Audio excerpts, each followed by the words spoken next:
Colorado's affordable housing crisis usually brings up images of the Denver metro area or ski towns. Our next big thing tonight is the spillover effect into rural Colorado, places like Fort Lupton in Weld County, where Coloradans have moved looking for an affordable option, causing another layer to the housing shortage. Mark Salinger has that. In a growing town of 9,000, finding a place to call home isn't always easy. Coming out of a divorce and not having anywhere to live and having children and unsure of where I was going to go. I don't make a whole lot. Anna LaBeatty was on the verge of homelessness as she cared for her 3 kids while balancing her job as a personal trainer. In Fort Lupton, new affordable housing hadn't been built in more than 15 years. It was very difficult. Even the towns that are around here, there wasn't a whole lot to pick from, and what there was, I couldn't afford. I couldn't afford any of it, and I certainly couldn't afford something that was this nice. Anna works here, so she wants to live here. When the town opened more than 70 affordable apartments a couple of months ago, they all filled up immediately. Being able to attract people in at a place where they could afford to live is a big deal. Far from the Aspens and the Vales of the world that steal the headlines about affordable housing needs, towns like Fort Lupton know it's a problem too. It's critical. Zoe Stieber-Hubbard is the mayor here. We need this. There just wasn't a place to live. Today they celebrated giving the town a place where the people who work here can actually afford to live here. Denver, as you know, the costs are skyrocketing. So people need to live in smaller towns that don't have product like this. In a growing town like this, I think we're going to hit 10,000 pretty soon. people keep moving in. Buildings like this help make sure everyone can afford it. It gives me independence and gives me somewhere to start with me and my kids to be able to have a safe place to live while I grow my career and work my way up from the bottom. As Denver becomes so expensive, more and more people are moving out of the city to places like northern Colorado that continues to grow at a rapid speed. As prices there increase as well, you see places like Fort Lupton finding that people are priced out of the communities as well. You obviously can't compare housing prices there to Denver, Kyle, but still, you need places for people to live if they work there. And the affordable housing does not come online at the same pace as the regular stock. Yeah, it's difficult to build because you need a lot of tax credits from the state. You need to work with different state departments to make sure that the developers can actually fund these projects and make them viable.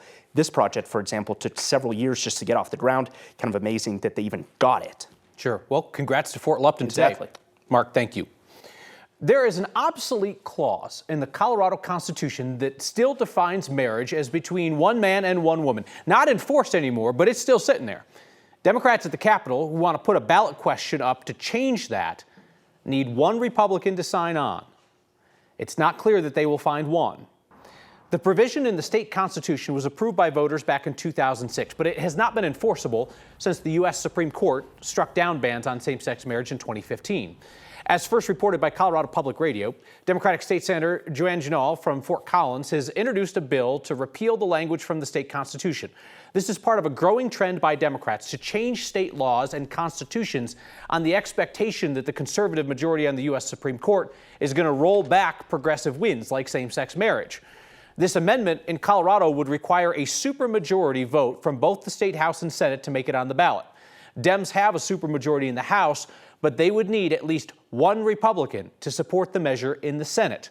It's not clear if Republicans there will try to keep the anti-same-sex marriage language in the state constitution. But Republicans are fresh off one of their few victories of the legislative session when Senate Republicans united against a ballot initiative that would overturn the statute of limitations for child sex abuse victims. Republicans said that would violate due process. Today, the Colorado GOP invited a who's who of hard-right candidates to a party fundraiser. Several of them are now endorsed by the state Republican Party over their Republican opponents as the far right consolidates total control over the Colorado GOP. The fundraiser today was billed as a lunch with, quote, Colorado's finest conservatives, and it featured speeches from various hard-right candidates in Republican primaries across the state. That included Republican Representative Lauren Boebert, who is switching districts to run for a safer seat in eastern Colorado. And of course, that also included GOP Chair Dave Williams, who is running to replace outgoing Congressman Doug Lamborn in the Colorado Springs area. Williams has been criticized by current and former Republican Party members for using party resources to promote his campaign and to attack his chief Republican rival. Williams also recently ushered in a rule change at the state GOP assembly that requires the party to formally endorse candidates who get on the ballot through the assembly process, rather than gathering petition signatures. That process traditionally favors more extreme candidates who appeal to a smaller group of party insiders, or what Williams refers to as the grassroots. The rule requires that the party endorse Boebert and Williams in their GOP primaries. One thing that levels the playing field. If you're a wealthy candidate, you can buy yourself your way out of the ballot, more power to you. That's not really great for representative democracy, but in any event, there needs to be something that allows grassroots folks like ourselves to be able to get out there and introduce ourselves to the public. It's interesting that Williams points out finances, because Congresswoman Boebert, for instance, has far more fundraising than her Republican challengers. And Boebert also gathered petition signatures to get onto the ballot. She went the assembly route as well in order to successfully block another far-right candidate who had far less money. Denver has used city-sanctioned camping sites for the homeless for years, so-called safe outdoor spaces, but the city's been unwilling to create them for migrants living on the streets. Our Angeline McCall found advocates trying again. With new rules, more migrants have nowhere to go after 72 hours of shelter here in Denver. Many are landing on the streets, so they are scattered all throughout the city. For months, migrants have turned to encampments as advocates have turned to the city with a request. A safe camping zone, more than anything, just gives people a safe place to exist where they don't have to worry that their tent is going to be gone at the end of the day. Amy Beck is a homeless advocate. She says a safe outdoor space where migrants are allowed to camp is overdue. We needed this back in December, and the city chose not to act on that. We need this immediately. She has made the ask to the city, who says they're exploring the option, but no plans yet to create something like this. And the same response now for months and months. But, we have two humanitarian crises raging right now in Denver at the exact same time. It's a solution that Amy sees as a necessity now. So we need to create some place where people can go that is safe, where they can go out for the day and look for jobs and access services and come back at the end of the day and their tent is still there. We asked Denver Human Services about this option. A spokesperson said that there are a number of limitations that would have to be addressed, like staffing, safety, and meals. They added that it isn't something the city is actively working toward at the moment. And Angeline, Denver's big focus now is trying to reduce any pull factors within their control, right, that might attract more migrants to Denver as opposed to another city. But at the end of the day, we know that there are going to be people living on the streets because there are people living on the streets. Yeah, we already know that there are encampments of migrants as a result of the 72-hour rule when it comes to, the length of stay. And just as Denver is offering out-of-town bus tickets, other cities around the country are doing the exact same thing and in turn also offering tickets to Denver for migrants in other cities. So we know that this is never going to stop ultimately. Yeah, Denver's mayor has asked for a coordinated system among willing cities to share the burden. At this point, that hasn't come together. Angeline, thank you. So today I learned there's something called Space Guard, and Colorado is fighting the federal government to keep Space Guard under state control. Now, you've heard of Space Command. That's the military branch that is staying in Colorado. Space Guard is about 1,000 space-focused National Guard members that are currently under the direction of individual states. That's how the guards work, right? Half of those folks are in Colorado. The Biden administration wants them under federal control to move, disband, or reassign those National Guard units. Colorado's leaders, from the governor to state guard officials to members of Congress, are asking the Department of Defense to drop that idea. The governor's office turns aside concerns from ranchers worried about wolves killing their livestock. It's the stories that these houses tell. Denver's newest historic district, it's a bit of a hodgepodge. And a word about a woman who left her bit of the world a bit better than she found it, for everybody who walks or rolls around town. That's next.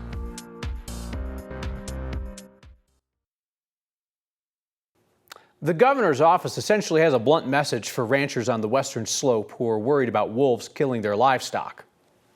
Deal with it. The ranchers are asking for the most problematic wolves to be killed. Democratic Governor Jared Polis's office said today there just aren't enough wolves out there to start killing some of them. Wolves have been responsible for 6 known livestock deaths in Grand and Jackson counties in April.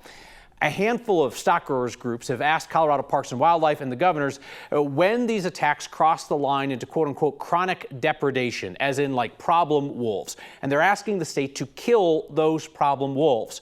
Today, a spokesperson for the governor said the state is going to continue working with ranchers on non-lethal ways to manage the wolves, but killing them is not an option. Statement reads, quote, "It is widely known that wolves are opportunistic hunters, and Colorado voters were fully aware of the diet of wolves and made the decision to reintroduce wolves. Lethal control of wolves when there are only 12 known wolves in the state is premature."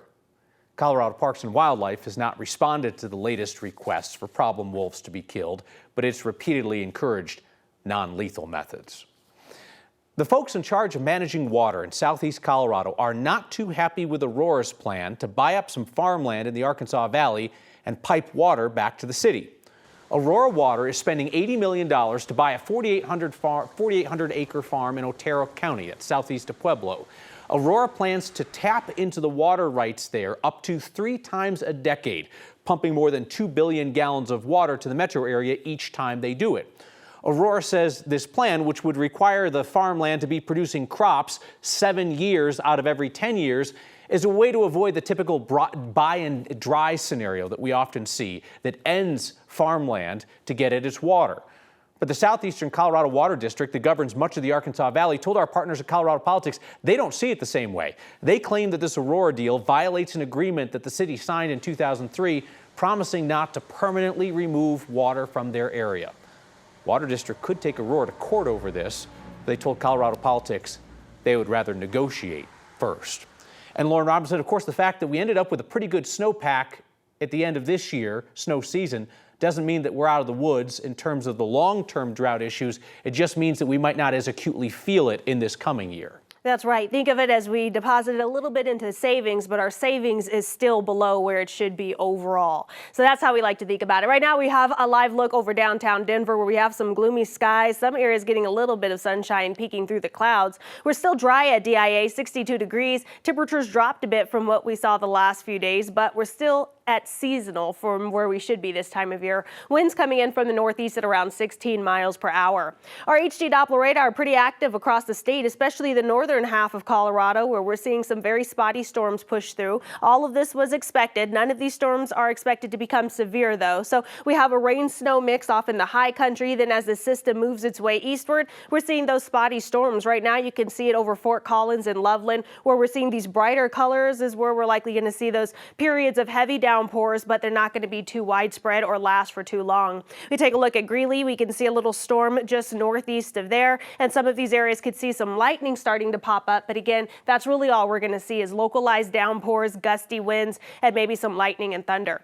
We take a larger view here, and you can see a little bit of rain-snow mix across the high country, then just spotty rain showers as you make your way toward the western slope. And we're also watching for some very spotty rain showers across the northern half of the eastern plains. Taking a look across the southern half of the state, far less frequent here. Just a couple of wet spots near Salida. Then you can see we had a very brief storm near Trinidad. That's about it. As we take a look at our severe thunderstorm outlook, we're not expecting any severe storms. We do just have an area where we can see those, again, gusty winds, localized downpours, lightning, and thunder. As we move through the rest of the evening, all of that moves its way out, so we'll see sunny, warm weather tomorrow. In the meantime, even with those spotty storms, we're pretty mild across the state. Most of us in the 40s overnight across the Front Range and Eastern Plains. Tomorrow, we're going to see those highs jump up into the upper 70s. We stay warm Thursday, but then Thursday evening through the weekend, we're going to watch for on and off rain showers and storms. Every property is a chapter in the story of our neighborhood. A story now written in stone, or at least better protected in one pocket of Denver. And a tribute to a Coloradan who pushed for simple changes and won.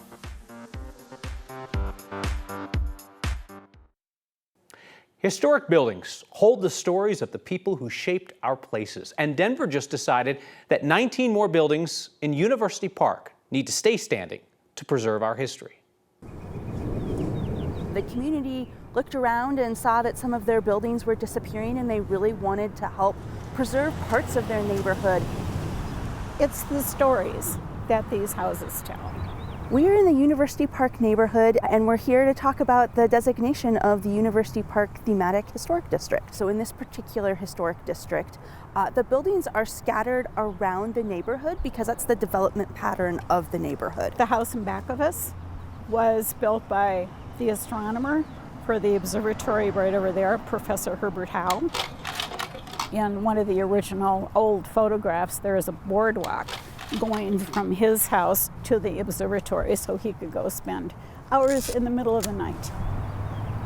So Fitzroy Place was built by Elizabeth Iliff Warren and her husband. The university and University Park neighborhood is here because she said we should move down south. So Bucktail Bungalow is, I would say, one of the very most important properties because of Henry Bechtel. He brought the university out of debt. He was governor of Colorado. The bungalow where he lived here in University Park became the de facto governor's mansion while he served as governor and chancellor. Well, it means they will not be demolished. It means that these stories will remain. So this is a new way and a new tool to help tell the story of Denver. Every property is a chapter in the story of our neighborhood. Rosemary and the neighborhood committee are organizing walking tours of the University Park Historic District, trying to help share the history of their corner of Colorado. So there is a strip of sidewalk in southwest Denver that is better now than it was 2 years ago. The kind of thing you might not ever notice unless it was your strip of sidewalk and it prevented you from getting around town. Phyllis Mack noticed, and that's how the woman who we learned this week just passed away changed her city. I did it for myself, but I did it mostly for the community because it's dangerous going out in the street. We first met Phyllis in 2022 when she called on the city of Denver to fix the sidewalks outside her apartment. She lived in a Denver Housing Authority building for seniors and low-income folks. She insisted that the sidewalks just didn't work for people who use a wheelchair, and the city listened. Mack's suggestion was one of a handful that was funded by Denver's first ever participatory budgeting process, where voters got to pick exactly which priorities would be funded by the city. Phyllis's friends in the pedestrian advocacy community tell us that she passed away late last week. She did not leave this world wondering if she had made a difference, because the city of Denver took time last year to tell her. I live in a senior disabled building, and we have to go out in the street and walk, and it's very dangerous. So with this, $400,000 is going to make the sidewalks better. Phyllis's friends are planning a walk and roll around the neighborhood next week in her memory. Back with your feedback next. Paul's not happy. Paul wrote in to say, I am so upset with Kyle's broadcast tonight, saying that Colorado law defining marriage as between a man and a woman needs to be changed to reflect current woke definitions of marriage.